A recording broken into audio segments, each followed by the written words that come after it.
Shelton City Council meeting for October 15th, 2019. Please all rise for the pledge. Pledge allegiance to the flag of the United States of America and to the republic for which it stands, one nation, under God, indivisible, with liberty and justice for all.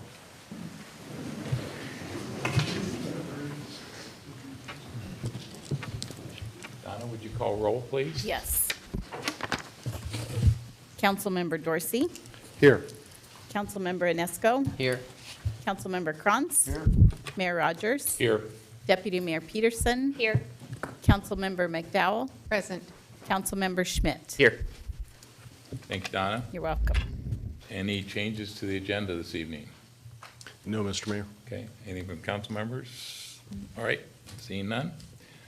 We'll start with our council reports, and I'll start with Councilmember Schmidt. Good evening. To report that I attended the EDC board meeting, a MACECOM board meeting last week, and 2 constituent meetings. And that is all. Okay, thank you, sir. Councilmember McDowell?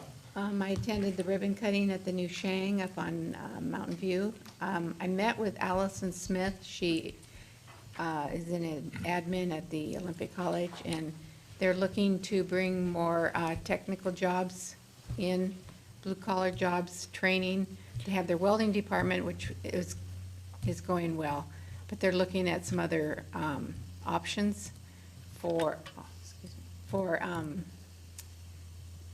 blue-collar jobs for kids and adults. And so I had a good meeting with her on that.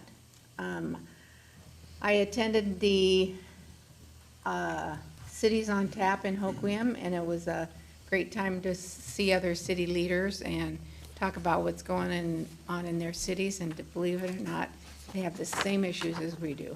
We all have the same budget issues, homeless issues, revenue issues, bringing business into their community. So we all share the same. Briefing with Jeff, met with a constituent, and I am going to be going to Wenatchee and accepting an award on behalf of the city of Shelton. The Downtown Connector Project has won the Transportation Project of the Year award from the IACC, the Infrastructure Assistance Coordinating Council. So I'll be doing that next week. And that's my report. Thank you. Deputy Mayor Peterson. Since our last meeting, I've had 3 constituent meetings and fielded a variety of phone calls on various items from the budget to some permitting issues. This Friday is my Peninsula Regional Transportation Project Organization meeting, which is being held at the Port of Bremerton, and I look forward to reporting back on that at our next meeting. Okay, thank you. Had several constituent meetings last 2 weeks. Today attended a homeless presentation in Seattle with Councilmember Inesco and City Manager Knighton and Police Chief Moody. Upcoming, I'm kind of going offline next week, helping with a project at our local schools for our Lions Club, and then looking forward to groundbreaking for the Y, which will be slightly before our next meeting on the 5th. So, Councilmember Krantz. Yeah, I've been basically talking to people about many issues that the city is involved in, and again, some budget items, and attending staff briefings. I will be attending my a employee appreciation breakfast, I believe, tomorrow morning at 7 o'clock. And then also from there, I'll be going to my criminal justice board meeting. And I am planning to attend I believe, ribbon cutting at the library coming up here. And then there's one other event that slips my mind at the moment. So, Thank you. Councilmember Inesco. Since our last meeting, outside or briefings, I attended the ribbon cutting for the Shanghai. Councilman Dorsey and I attended at the Birch Street meeting, Residents for Starting Neighborhood Watch program.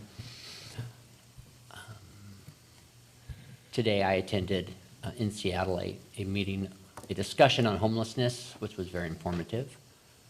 And Thursday I'm going to a chamber luncheon, and I think that is it. Okay, thank you. Councilmember Dorsey. Well, I don't really have a whole lot to add. I was at City's on Tap with Miss McDowell and the Shang, and our council briefings with Jeff, Oyster Fest, the meeting up on, with the Birch Street people up there. So, yeah, that's about it. Okay, thank you. Okay, this is the period of our first general public comment for items that are not on the business or agenda item. We limit speakers to 3 minutes, and we ask you to fill out a card so we know who you are and we can contact you. And please identify yourself when you come to the podium and whether you're a resident of the city of Shelton. Anything for the? Yes, we have one person, and that is Cheryl Williams.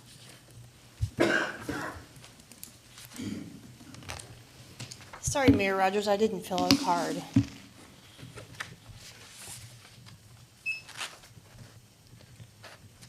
Good evening, council members. I'm Cheryl Williams, 309 West G Street, and I'm also past president of the League of Women Voters of Mason County. I have 2 issues to talk about tonight. The first is Wallace Newland by Walmart has stripes now. And I wasn't sure it was going to be painted. I thought those little flags were permanent, so I was pleasantly surprised. So thank you, Craig Gregory in the Roads Department. The next is Voter Registration Day, which was September 24th, and the League registered voters at 5 different locations that day: Transit Community Center, Shelton Library, Olympic College, Hoodsport Library, and Belfair Library. Altogether, 38 new voters were registered with over 100 address or name changes. We do this various times throughout the year countywide. This time we started a poll, the Apple poll, which involves 8 different issues. Each poll taker got 3 little red apples, really red beads to give you the size, to drop into one of the 8 different cups. Very scientific, I know. And the issues were ones that affected only Mason County. These were the issues: mental health resources, homelessness, environment, education, infrastructure, employment, safety, and other. Not only does this poll tell us where interest lies and what to hold programs on, it also helps you and your constituents. So we've broken the results down into rural and Shelton. So out of these 8, which do you think are on your constituents' minds in the city? And here again are the issues: mental health, homelessness, environment, education, infrastructure, employment, and safety. And there was one that was way outshone the other ones. Does anybody know what it, hazard a guess to what it would be? Why don't you tell us, Cheryl? Okay, I will. The number 1 issue in your district, the city of Shelton, was homelessness with 20%. And the number 1 issue countywide is also homelessness. The League will continue to conduct the poll and will continue to update you. If you think of any more issues that people want to talk about, let us know. Thank you for the time. Thank you, Cheryl. Thank you. Is that- That's it for now, Okay. Mr. Mayor. So we'll move on to the consent agenda. Is there a motion to approve the consent agenda as published? So moved. Second? A motion to approve the consent agenda as published. All in favor? Aye. Opposed? Consent agenda is accepted. Okay, tonight we have several presentations. First one is from Heidi McCutcheon from the Shelton Chamber of Commerce discussing the 3rd quarter LTAC report. Good evening, council members. It's my pleasure to present this report on behalf of the 3rd quarter tourism efforts made by the Chamber on your behalf. Just to kind of hit on some of the highlights, our Facebook page now has over 3,000 fans and in 3rd quarter attracted nearly 250,000 unique users.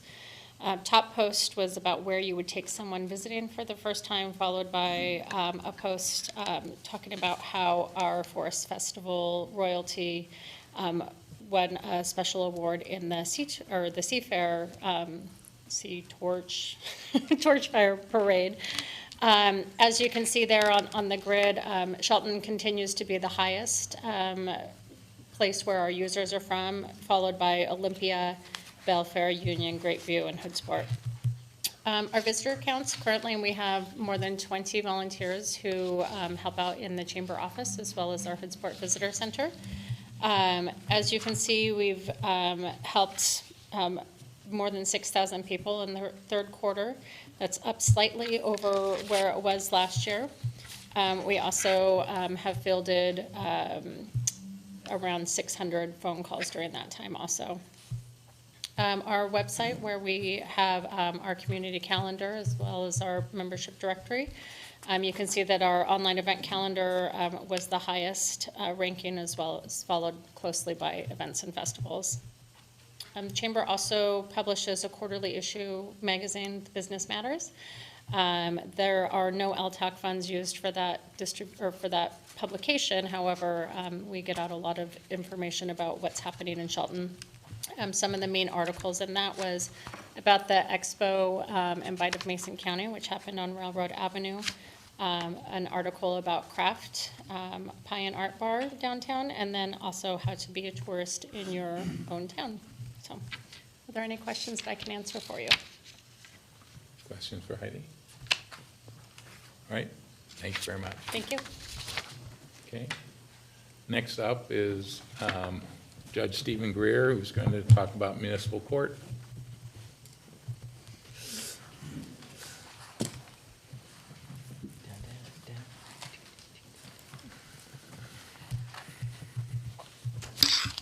Good evening.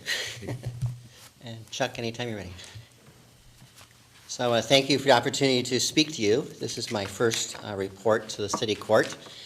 And I'm used to audiences of students, judges, or professors, not city council members, so I'll see how I do. So, first of all, our jurisdiction is the misdemeanors, gross misdemeanors, infractions, and code violations that happen within the city limits.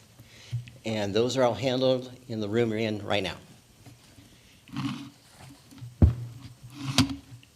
So there's been a lot of changes with the city court.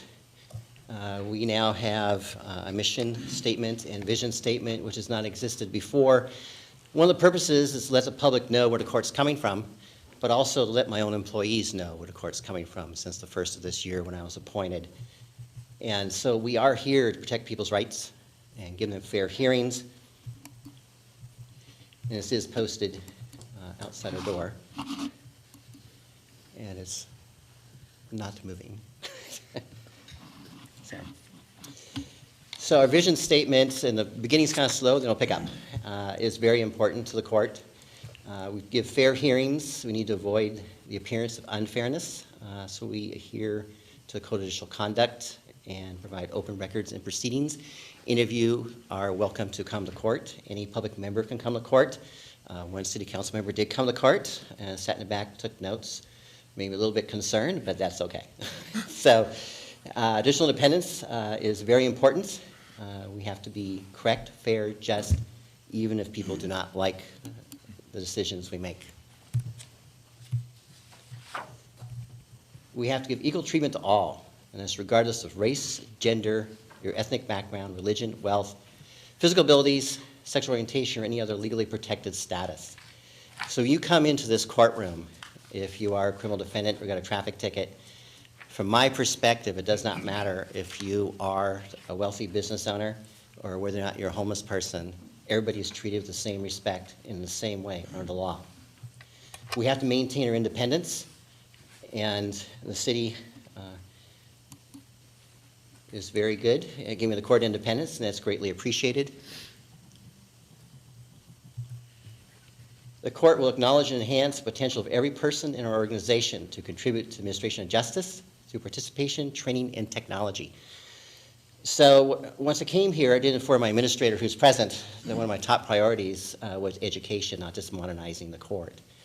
So I have a court employee over in Yakima right now getting training through the court system. My administrator's been to administrative training.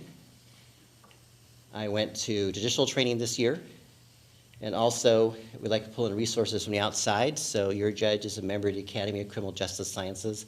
That's a national organization. So I did give a lecture in Baltimore this year on law enforcement education in universities. And that is an organization that will create your evidence-based research in the future. So I'm at both ends, beginning and the end of that part. Okay. So I want to give you a couple highlights of the court. And I use percentages. I'll let Aaron use the exact numbers and great projections. I decided to use a pie chart with percentages as we go forward into the year. So detention and correction, and a couple of the council members have had the opportunity to have a quick tour of the back here. This includes money paid to the Mason County Jail and the City of Forks Jail. So far, 3/4 of the way through the year, we've used about 2/3 of the budget. Crime goes up and down, so there's no guarantee how it'll look at the end of the year, but so far, so good. The municipal court budget includes the detention budget as well as court employees. It's almost identical. We use about 2/3 of the budget, 3/4 of the way through the year. So again, from my perspective, so far, so good. What changes have we made? So when I came here in January, the court was using multi-layer carbon forms, the ones you press through really hard so you can see what's there or not see what's there. We have now gone to computer forms in this courtroom. They're PDF fill-in. Criminal defendants and leave with a paper copy. The attorneys get their copies emailed to them through the email service. We had some old court rules that were out of date, some of which were just fine, some were not. Some were contradictory to the state rules, so that had to be changed. Also, all the new court rules had to be renumbered, which is an administrative task, but we are one of the first courts in the state to bring our court rules up to date, have them renumbered, fixed, repaired, and sent to the state in Olympia. Regarding sentencing, traditional sentencing that most of the public thinks about is somebody commits a crime to come in the court, to get thrown in jail. I think City Council is quite aware of the fact that jail space is an issue. I like to use what's called evidence-based sentencing, which we'll get to in a minute. And that is, I do look at every individual's background, what kind of crimes they've committed, what crimes before the court, what is going to hopefully reduce their criminal activity in the future. So community restitution is a type of restorative justice or giving back to the community, and that's a huge focus of this court. So community service workers come out on Monday, Tuesday, Thursday, and Friday into the community. They do many things. They clear sidewalks, they pick up the litter on the main streets of town on a regular basis. They do major projects of picking up litter.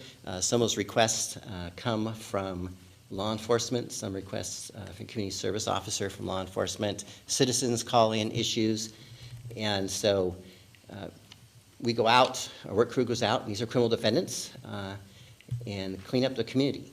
And so this is a garbage trailer that was just abandoned in the middle of town. This is it partially empty. Go ahead. And this is when the work crew is done. The barrels you see there are hazardous waste, and so that they could not take those away. This is what's going to be the paid park and ride leaving town out of Highway 3. It was full of litter, and, oops, you went the wrong way there, Chuck. There you go. So it was, all the litter was picked up at a work crew. Then an individual that was homeless and mentally ill stood in the middle of the pile of the garbage where it could get picked up and threw it everywhere. And so the work crew came back out, and you see the community service officer standing there in the foreground and a community service worker there at the vest. And they finished picking up the garbage so that project could go forward. Okay. Again, the abandoned stolen trailer that was cleaned up. If you come into town, some of you may see this on the way in. This is maintained by the work crew. The master gardeners supply the flowers, and the maintenance is done by the work crew from the city court. This is when they were done. Okay. This is Neelan Park here in town. It's a quick shot. You can see some work crew people in the background. Then when they were done, picking up the park. This is what it was like when they were done. The Civic Center we are right now. The work crew trims most of the hedges and picks up litter outside the building, and that's a work crew member right there, trimming the bushes right outside these windows. This is your library, roadside and parking lot before the work crew got there, and that's what it looked like. And this is what it looked like when they were done. You can go to the next one. This is a general shot of the parking lot before they started. This is what their parking lot looked like when we're done. Public Works is kind enough to supply the bins that you see there in the back of the photo, and they filled all those up. This is a Shelton Creek, which you can't see. My work crew supervisor gets a permit from the state every year to clean out the creek. They have to make sure it's not the wrong time of the year regarding fish runs. And the next photo will show what it looks like when you find the creek. And so the work crew actually went into the creek through town in the water and pulled out the garbage and the foliage that did not belong there according to state requirements and took it all out. C Street Camp. There's a lot of talk about homelessness in the city. This is down the hill from a Catholic church in town. They call it the C Street Camp because that's the closest road to it. This is what it looked like when the city work crew, which is again criminal defendants, working off as a penalty. This is what they found there. This is more what they found there. Go ahead. And more. And more. And more. So, and all that was picked up is now gone. I don't know how much has been returned, but they cleaned all that up. Believe it or not, there is a sidewalk in this picture of Bellevue Street, and the work crew did find it. This was at a request of a senior citizen who was trying to walk her dog through town and could never do it, was forced into the street and couldn't find the sidewalk. So that call came into us. The work crew went out there. They found there was a sidewalk apparently. So how much have they cleaned up? There's 444, this is as of the end of September. 444 bags of litter, 3,330 pounds of additional litter in a trailer, 5 mattresses, 2 chairs, a middle desk, several stacks of cardboard, crates, metal, TV, and other miscellaneous items. In yard waste, 32 trailer loads, in addition, 14 bags, 3 truckloads, and those are Public Works trucks, and 110 bins supplied by the city. And that's as of the end of September. All that has been picked up from the streets and woods in the city of Shelton. And I know some of you like numbers. Unlike your finance person, I'm more of a math and accountant, so we'll see how this goes.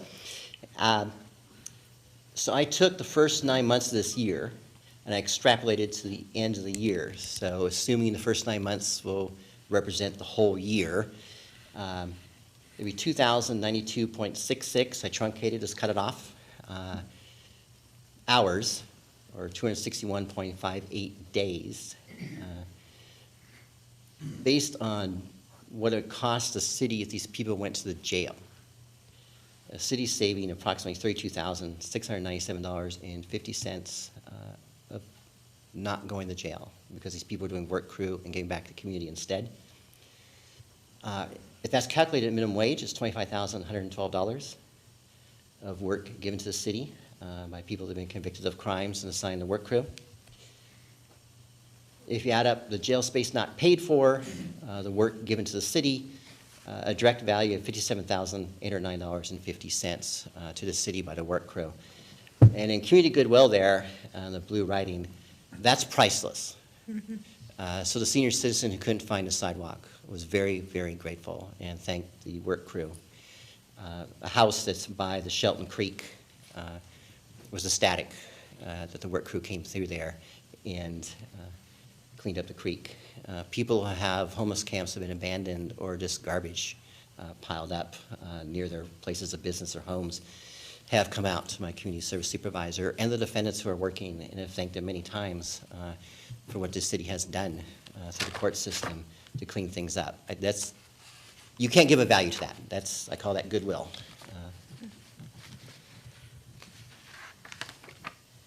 So community restitution is a type of restorative justice, and academic part of me says yes, that's evidence-based. There's proof that's a good idea. Only one academic slide, so you got off lucky. Other people don't with me. So I picked this particular quote. It basically, in summary, says that community service-based programs, like the one we have here, does work. I picked this particular one because Washington State University was part of this study, and we all know who they are. And also the University of North Texas did this study together. And what's interesting, though, from my perspective, is most of the studies on this type of work in lieu of jail time are done in Europe. And the study mentions the fact that most of the research is done in Europe. And there's a paucity of research in the United States. First community service program for picking up litter came from Los Angeles County. But there is no research on how their project goes. So we have to look to Europe. And Washington State University did look at some places in the United States and concluded it's either same or better than jail. My perspective is it's better because it gets back to the community. Couldn't leave out my court clerks. They were okay with the picture I chose. So the court clerks do a lot of work. Customer service at the counter, telephone calls, courtroom duties here in this room.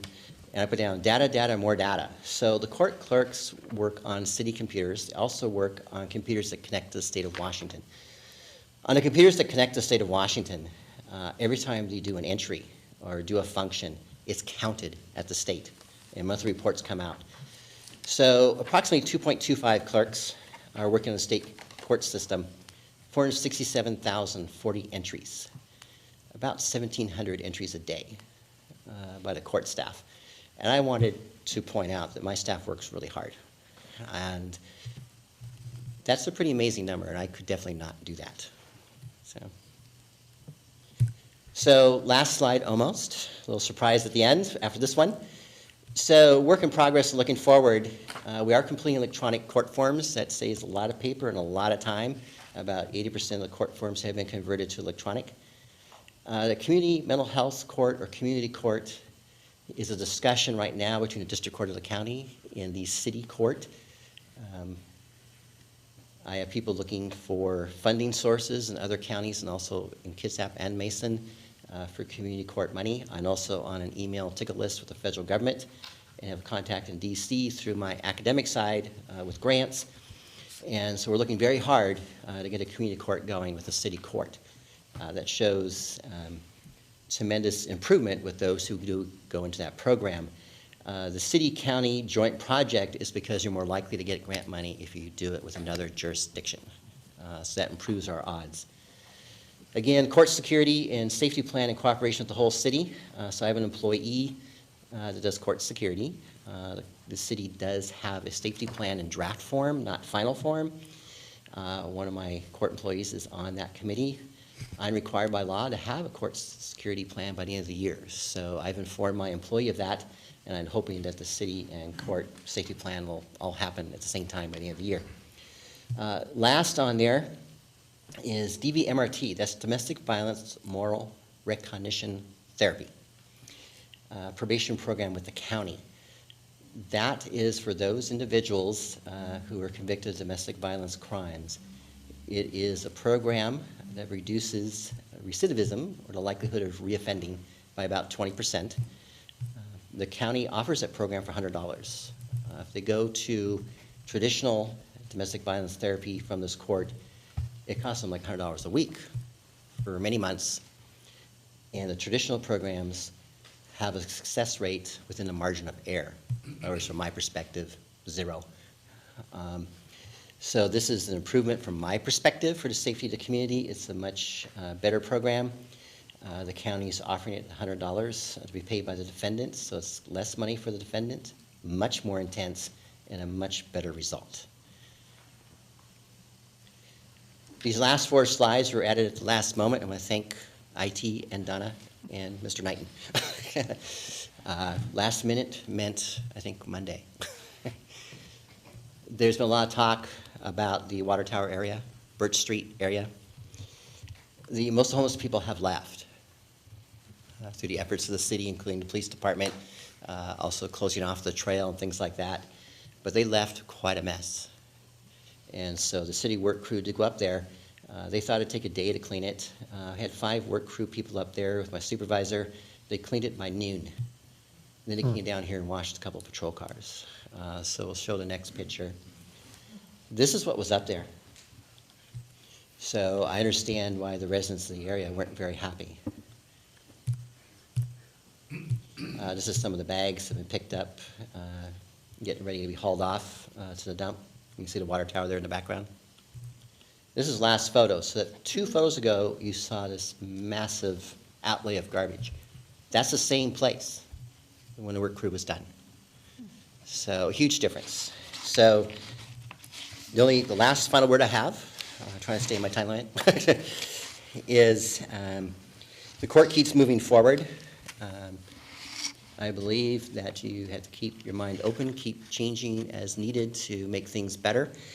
And so we do have a lot of employee involvement with the city, with my employees. We also will be offering a mental health first aid class to my city employees. I have found an instructor for that. It has to do with dealing with difficult people, people that are mentally ill, people with anxiety attacks, panic attacks, people that act out when it comes to the public counters, how to deal with them, how to handle them, how to recognize what issues they're dealing with. So the city will be hosting a seminar on that issue. It's a one-day seminar. All city employees will be attending.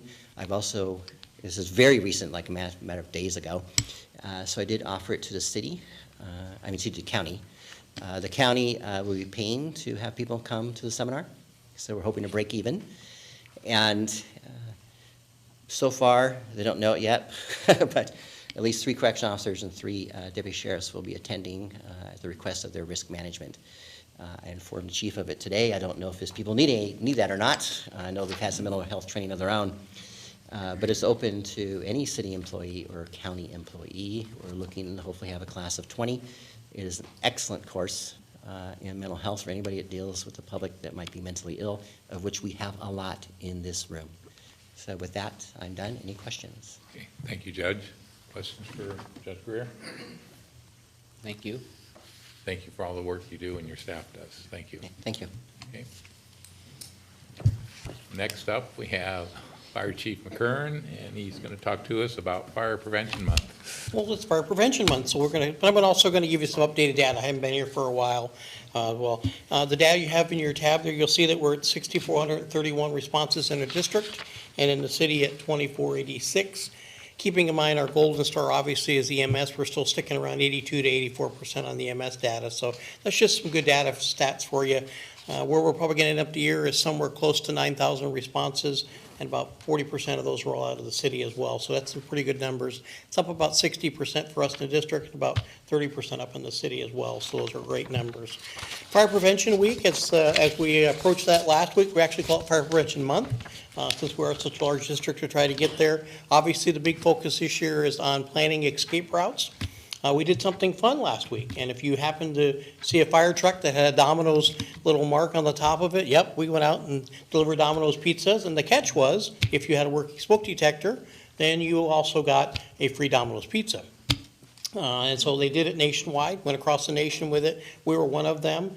I brought the deputy fire marshal who's going to talk to you in a minute about Knox boxes, and he mounted up on a fire engine with some Domino's folks, and we went out there, and it was a great success.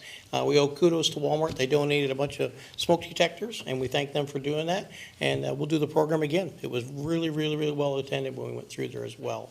So Fire Prevention Week, we're kind of promoting in the schools as well. The other piece is that we have a new unit that we're using through Port Townsend. It's kind of a trailer, if you will. You'll start seeing it around over the next year, some of the events, especially Forest Festival and those kinds of things, and it's a great hit. You think electronics is fun, but it's an actual trailer, and it actually works and does some earthquake things as well. But other than that, I'm going to let Keith Ritz, who's our new deputy fire marshal, talk about Knox boxes, which seems to be what the city is all about. So one of our big things this year we've been looking at when we're doing inspections is the Knox boxes. I believe Chief McKern sent you guys the info previously.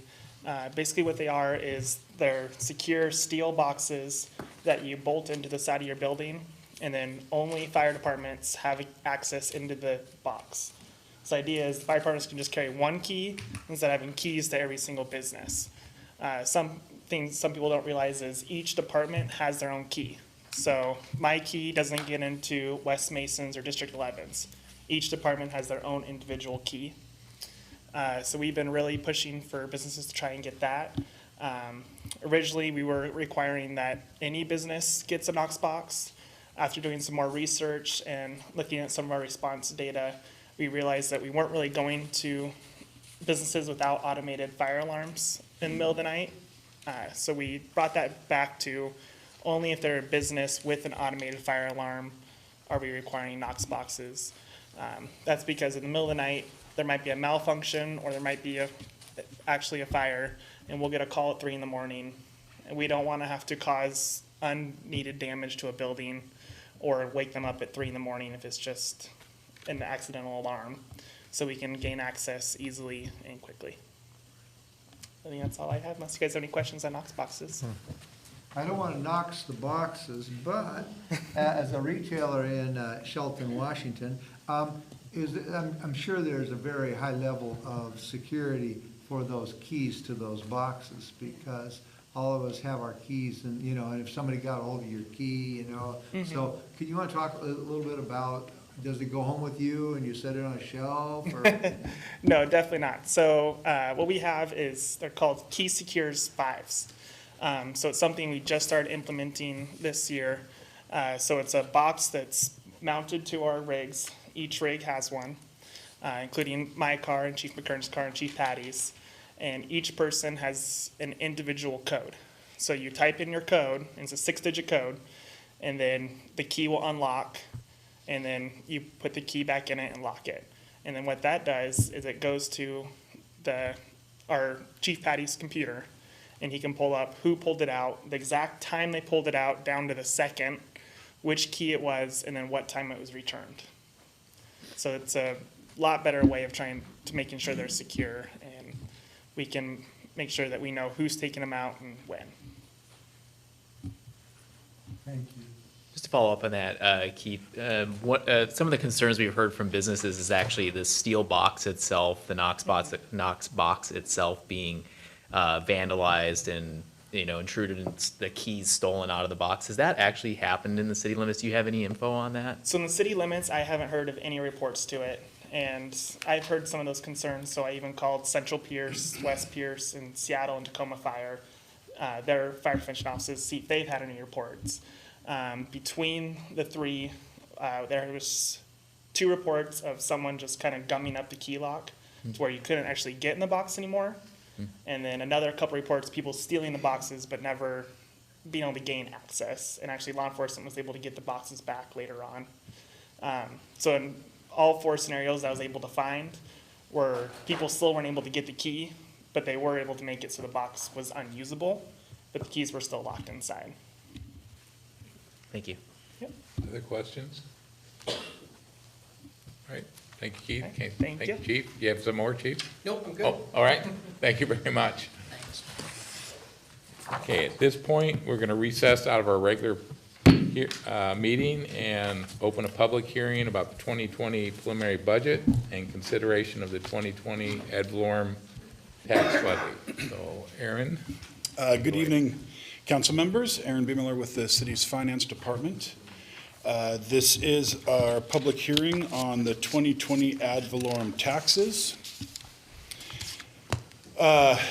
State law limits the annual increase in property taxes that may be imposed to 1% over the previous year or the increase in the implicit price deflator. As of the end of August 2019, the IPD was about 1.4%, which means the city can increase their property taxes by the full 1%. The city's 2020 budget is built using that full 1%. The county assessor is responsible for property valuations, and the 2020 collections are based on their work in 2019. The chart that you have in front of you shows across the top the assessed value of the city, citywide, and by year. The 2018 and 2019 amounts are known because they have happened. The 2020 is an estimate. We should be getting information from the county assessor's office, hopefully by the end of October, early November. In 2018, the assessed valuation was $652,712,000 in 19, and we're estimating about 776. And that's simply taking the increase in between 17 and 18 and applying that to 19. In order to get to the levy rate, you take the assessed valuation divided by 1,000, and that will help inform the rate. As property values go up and we're constrained by the 1%, the rate must go down. So it's not that you're paying less in property taxes, you're just paying less per $1,000 of assessed valuation. We also have in here the EMS levy rate, which I believe 2020 will be year 4 of 6.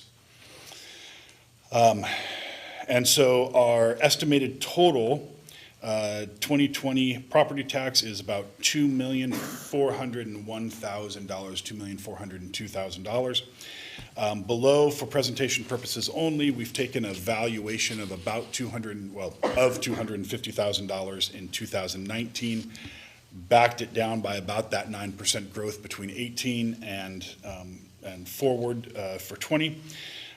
All told, between just the regular levy and the EMS levy, a house with a valuation of about $250,000 in 2019 would pay about $843 annually in taxes for 2020.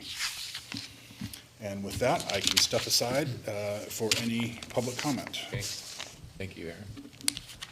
Do we have anyone who would like to speak to the ad valorem tax part of this? Anybody? I don't have anyone, Mr. Mayor. Anyone?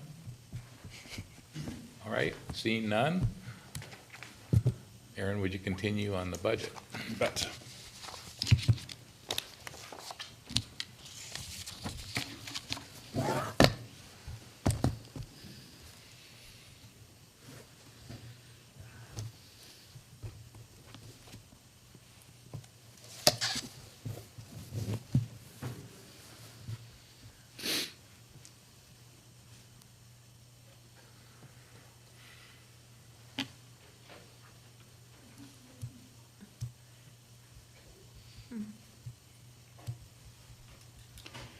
So this is the second public hearing on the city's 2020 budget. The 2020 budget is being built using realistic revenue assumptions and matching expenditures to that level. Our budget practice uses an incremental budgeting process where 2009 expenses, less one-time only expenses, are used to inform the 2020 base budget. Adjustments to those expenditure levels are dependent on available ongoing revenue or fund balances for qualifying expenses, and qualifying expenses for fund balance are one-time only expenses for one-time only resources. The budget process is challenging, was challenging again this year, as baseline resources were not able to keep up with ongoing expenses. This is especially true in the general fund. And the 2020 budget is balanced, but further refinements are going to be necessary as we continue through this process. Our general budget assumptions, as we presented earlier to the Committee of the Whole, we have medical increases of about 6%, dental increases of 4% or 5% based on the plan. The public employment retirement system rate is about just under 13%, that is set by the state. Our cost of living adjustment, which is based on the West Region Consumer Price Index, is currently at 3%. Our non-labor expenses will increase by that same 3%, except where we have a known contract amount, and the implicit price deflator will be at 1% or greater. We know that is true now, and that the council will approve the coming updated non-represented salary survey. Citywide budget by fund, the budget for 2020 currently sits at about $30.4 million. The budget, as it was presented earlier, uses about $4.6 million in one-time fund balances for one-time projects. The general fund piece of that is about $12.3 million. This slide here shows the general fund budget by department going down, and then, of course, general fund revenues also equal the $12.3 million, so we have a balanced budget for 2020. Just further breaking down the revenue categories, and as a comparison to previous years, the last column is the percent change between the 2019 estimate and the 2020 budget, and you can see where those percentage changes are. In the tax area, we are a little bit lower. That is mostly due to our estimate for sales tax, which is using 17 and 18 as more of the baseline than 19 for our sales tax revenue. This next slide breaks down our tax revenue a little bit more fully. So you can see property tax is about 1.3%. What that is, it's the 1%, the state law 1% plus any adjustments for new construction that have happened. Sales and use tax, it's down about 3%. That's because in 2019 we were receiving a lot of sales tax from heavy construction work, and as those levels start to normalize, we're bringing that back down a little bit. And then we have utility taxes, B&O taxes, and then other taxes in that mix. So a total of just about even from the 2019 estimate. Projects included in the budget, $50,000, which will be transferred in 2019 for police vehicles. The budget also begins to build a reserve for capital in the general fund of $30,000. Street transportation-related projects, chip seal, residential paving. We've budgeted money for Railroad Avenue rehab as well as a new salt bin building. We have residential sewer blocks, the landfill closeout, in the water fund, a laydown yard, SCADA updates, on-site chlorine generation, and main replacement. And then we're also going to purchase some new vehicles in the equipment maintenance and rental fund. The biggest one of those is the Vector truck, which Public Works Director Gregory has talked about this year. The purchase got delayed, so it's coming next year. And it's a carryover budget. Position by funds. The 2020 positions at this point in time, total 99.3 positions. The August 2019 positions were 95.9, so that's an increase of about 3.8 positions. And you can see where those positions are increasing or decreasing as the case may be in the general fund. And then just real quickly, budget actions for next steps. We had a committee of the whole meeting today. We have another one scheduled for November 5th, and then tentatively scheduled for November 19th. Finance will continue to work with departments to refine the budget numbers prior to the council adoption. The budget ordinance and the property tax ordinance are scheduled for the November 19th business agenda, and then according to the schedule, that would be adopted at the December 3rd meeting. And with that, I can step aside. Thank you, Aaron. Anyone signed up? No, there isn't, Mayor. Okay, is there anyone who'd like to comment on the budget presentation, 2020 budget?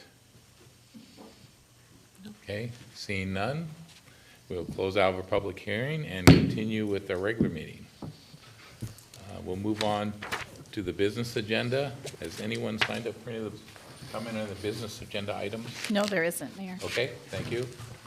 First on the list is Public Works Director Craig Gregory has information about DOE 2019-2021 Stormwater Capacity Grant.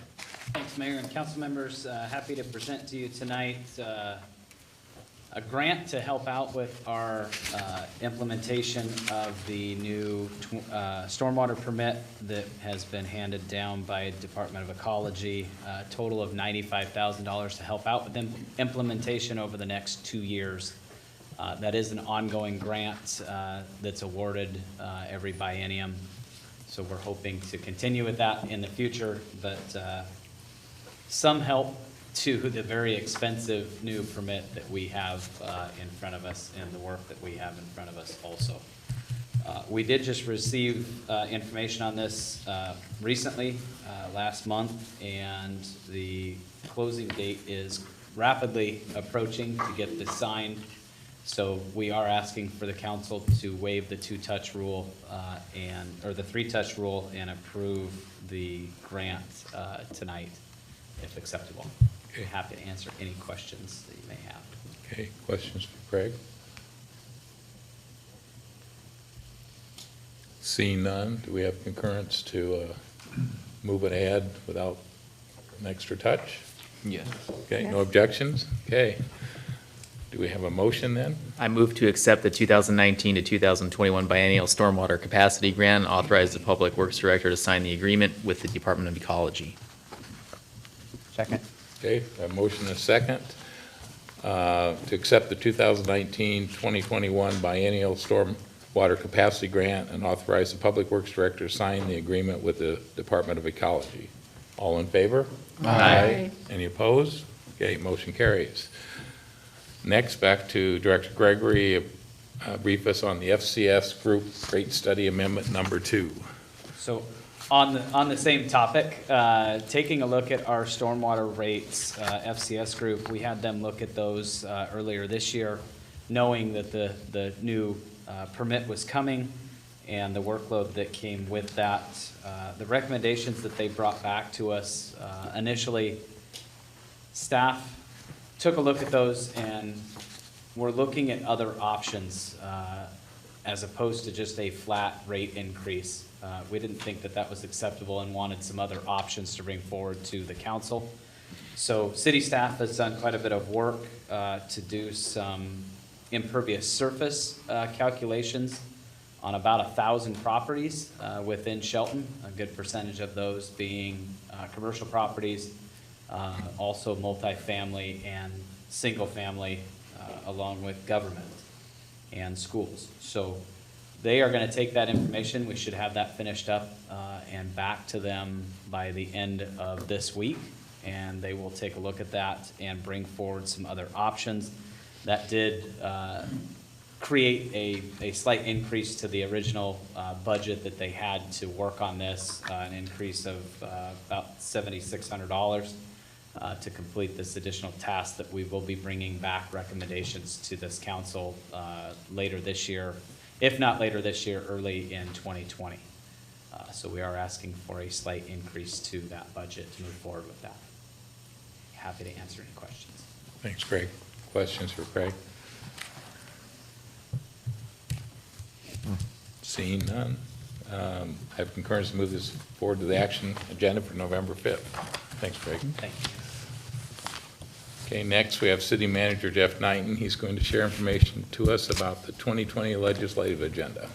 Thank you very much, Mr. Mayor, members of council, and members of the public. As part of the city's efforts to influence, affect, and guide the passage of legislation in the state legislature, we've identified legislative priorities to provide input to our legislative delegation, and I've attached that delegation to this briefing sheet along with the accompanying resolution. The other part of the package is the Association of Washington Cities legislative priorities that are also included in the resolution. We've discussed this at work sessions, all the legislative priorities. I won't go through each and every one of them now, but if you have any questions about any individual item or the overall package, I'd be happy to answer them. Okay, thanks, Jeff. Questions for Jeff? Okay. Seeing none, with council concurrence, we'll move resolution number 1152-0919 to the action agenda for November 5th. Okay, thank you. Now back to Jeff. has information about the Lodging Tax Advisory Committee grant recommendations. Thank you very much, Mr. Mayor, members of council, and members of the public. Each year, the city accepts applications requesting funding from the dedicated revenue source provided by the collection of taxes from the motel, hotel, and Airbnbs in the city, and that is the city's tourism budget. The LTAC committee is chaired by our mayor and has made recommendations on where to spend the grant dollars this year. As you can see on the briefing sheet, the grant application submitted for 2020 included Explore Hood Canal, Christmastown Kiwanis, the Forest Festival, of course, and several events related to our historical society. And the total grant requests were $87,410. The total grant recommendations from the LTAC committee are $74,780, and each one of those recommendations is listed on your briefing sheet. I would be happy to answer any questions that you might have, and I also wanted to note that Rachel Hansen and Heidi McCutcheon is here, and I believe they have would like to address the council on a few of these items and/or help me answer questions if you have any. Okay, everybody good with Heidi and Rachel? Okay. Would you guys come up?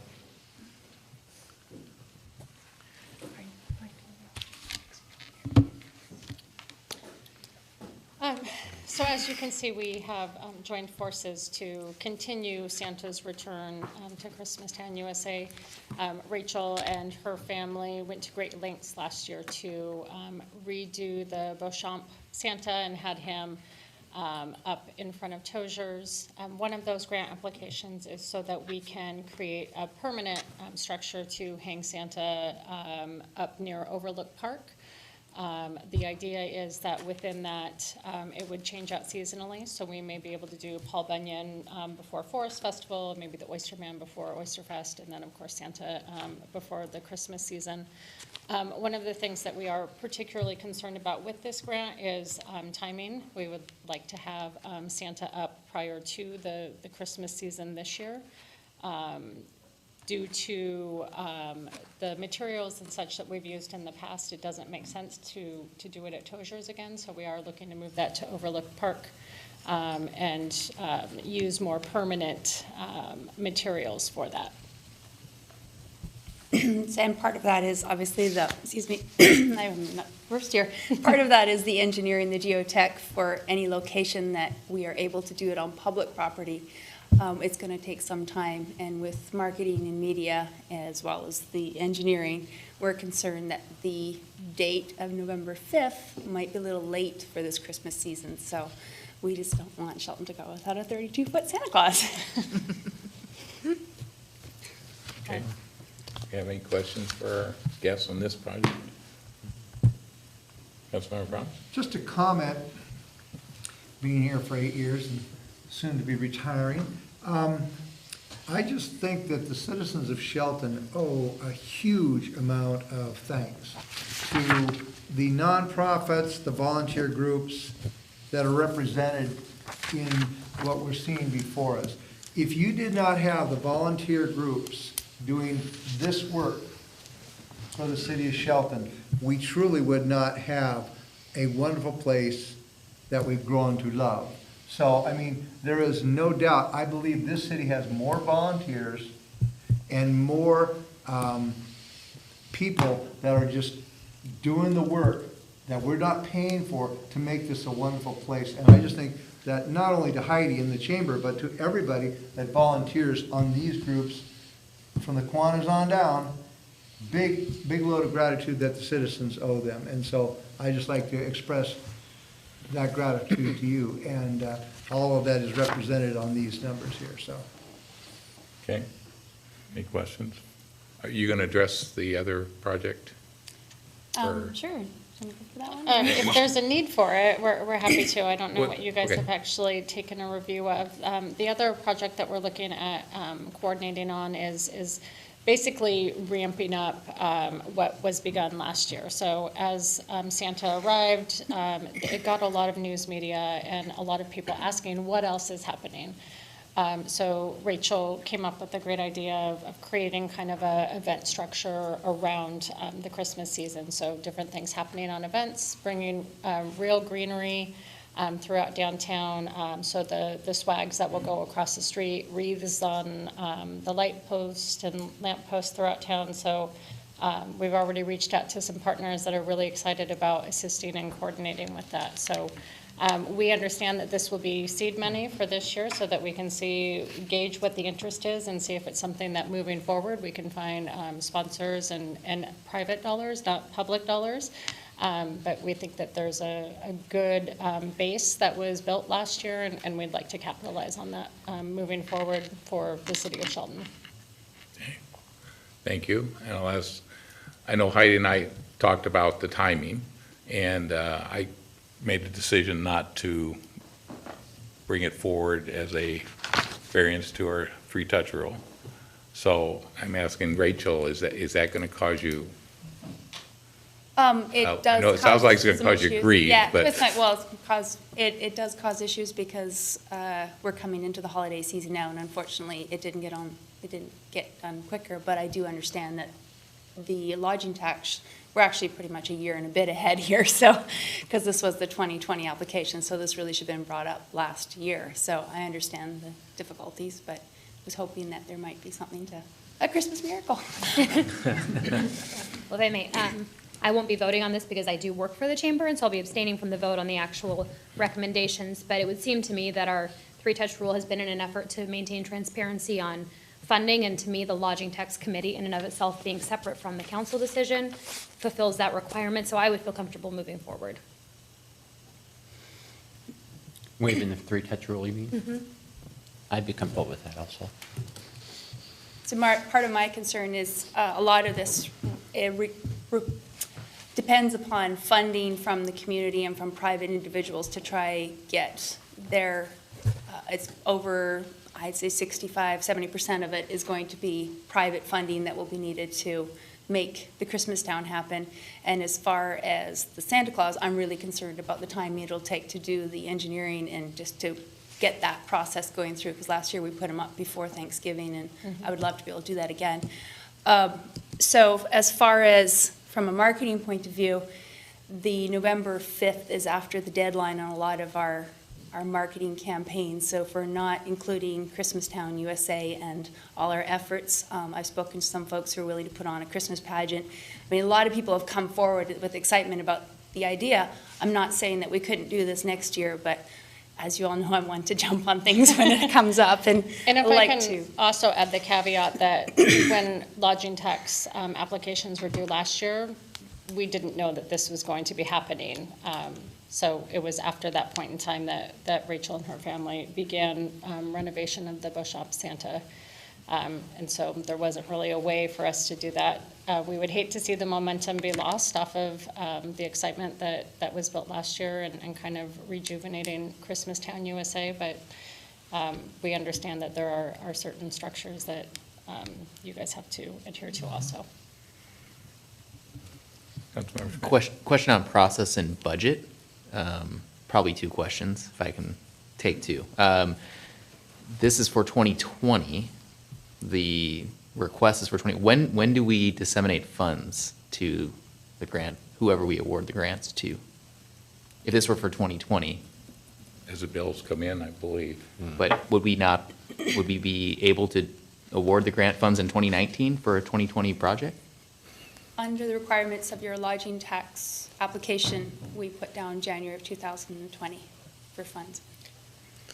Because it would be after the Christmas project. If I may, as far as the RCWs, my understanding of that is that the funds are reimbursement for services rendered.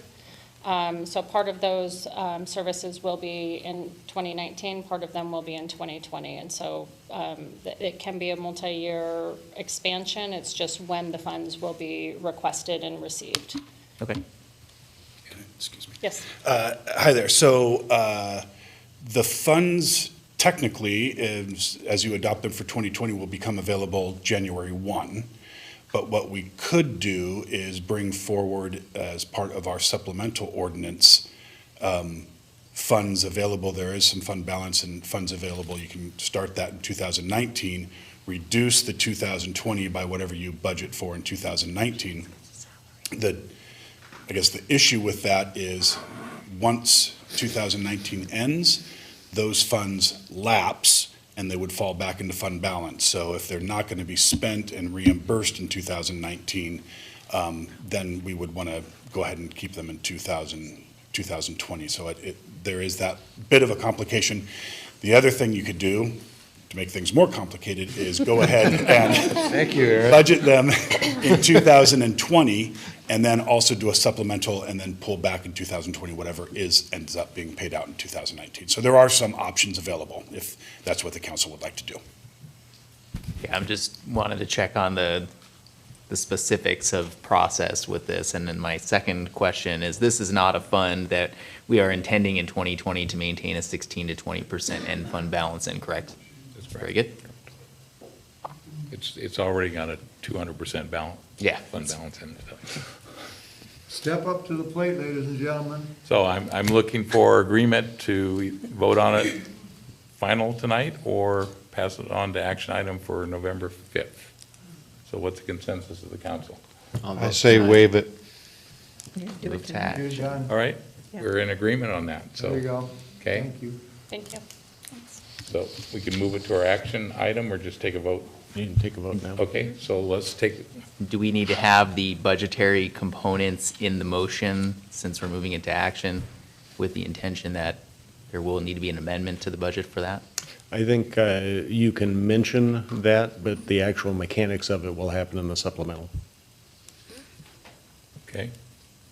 So I'm looking for a motion to accept the recommendations of the LTAC committee for funding for 2020 with a possible budget amendment. So moved. Okay. And I'll second that. Okay, so we have a motion, I have to repeat it. We have a motion to accept the recommendations of the LTAC committee for funding for 2020 and with a possible budget amendment reflecting some expenditure in 2009. I would just with a say. Possible budget amendment. Yep. Leave it at that. Okay? All in Second. favor? I already did that. Oh, you did? Yeah, we're good. Oh, sorry. All in favor? Aye. Opposed? Motion carries. Abstain. Yeah. Oh, thank you. All right. Thanks, everyone, for bearing through that. Move on to the action agenda. We have one item tonight. Donna, is anyone signed up for public comment? No, I do not have anyone, Mr. Mayor. Okay. So our action item tonight, we have Community Development Director Mark Ziegler. He's going to speak about surplus of city vehicles. Thank you, Mayor, council members. Following up on the briefing from October 1st, Community Development Department has 2 vehicles that are of no longer use to the department. One 1997 Ford F-150 and one 1995 Chevy S10. Per city policy, this takes council action to declare surplus because they are valued over $1,000, just barely on both of them, per Kelly Blue Book. So with the council's approval, seeking action on this, this surplus tonight. Okay, any questions for Mark? Okay, do we have a motion? I move to approve resolution number 1151-0919, authorizing surplus of city assets. Second. Okay, we have a motion and a second to approve resolution number 1151-0919, authorizing surplus of city assets. All in favor? Aye. Opposed? Motion carries. Sayonara, Okay. 1985 Chevy Last S10. segment of open public comment. I have Salita Johnston. Hello, I'm Salita Johnston. Kyle and I live on the cusp of city. We pay county taxes, but we have city water, so we're kind of both, best of both worlds. I'm going to start light and then go into the ugly. I just want to tell the city and city planners, engineers, workers, I just love the city streets and the new sidewalks. I walk and run through town quite a bit, and they are a joy to traverse, drive and whatnot. So I also enjoy that there are garbage cans in pivotal places around town, up Mountain View, so if there is trash on the ground, we pick it up and toss it in. I would hope, or would ask, I'm guessing this is a spot, to, since we're talking about Overlook Park, love the Christmas Town coming back thing too, that's very cool. If we could put a garbage can up at the wheel, a nice big one, because there is not one up there, and it seems to get a lot of garbage with people stopping to look at the view. And so whenever we pick up garbage, we just keep on going up the hill and we take it to Eric's store. Thank you, Eric. And we use his trashes. So on that, last week or the last meeting, somebody proposed that the city give a parcel of land for what I assume sounded like a tent city kind of concept. And I ardently would plead that we would not do that. Not because I'm lacking in compassion, because I'm not. I think that we need to give a hand up and not a handout. And I understand there's a lot of mental illness and, stuff like that. But in talking to quite a few of the people in my passings and goings, quite a few seem pretty sane, normal, and capable. And I don't believe, with all the wonderful things we're doing to our town, beautifying it, that putting a tent city anywhere near city limits or even county, and even in that, do we want to put people to a spot where they will dwell? Does it follow that they're going to stay there? Is that what we want for people? My thoughts are they're probably going to still come into town, and then I know that she was thinking there would be volunteers. I'd probably like to see more of that on paper, actual people committing. Anyway, just my position on that, and that's it. Okay, thank you. Thank you.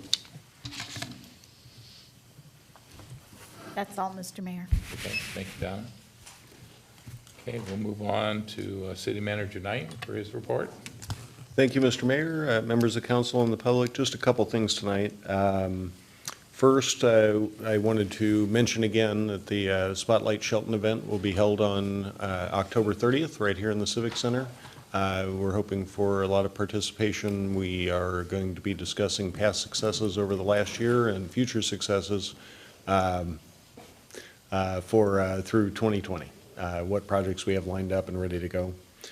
Next, we have hired a new, or extended an offer, and it's been accepted for a new communications specialist here at the city, and that person will begin work on October 30th. So they will be here to experience the Spotlight Shelton event and see everything that we've been doing, and then they can tell me how they can do it better, which is why they're here. So, and lastly, I wanted to remind everybody that the Census 2020 is coming up, and that is a very important item for the city and for the population of the city. Many of our revenues are apportioned by population, and that will set the course for the city of Shelton for the next 10 years until our next census in 2030.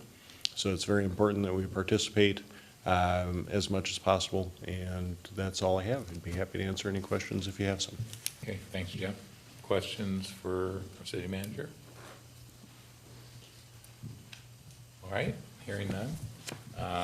Issues from the council, topics to bring up? Again, hearing none. We are adjourned. Our next meeting will be November 5th at 6 p.m.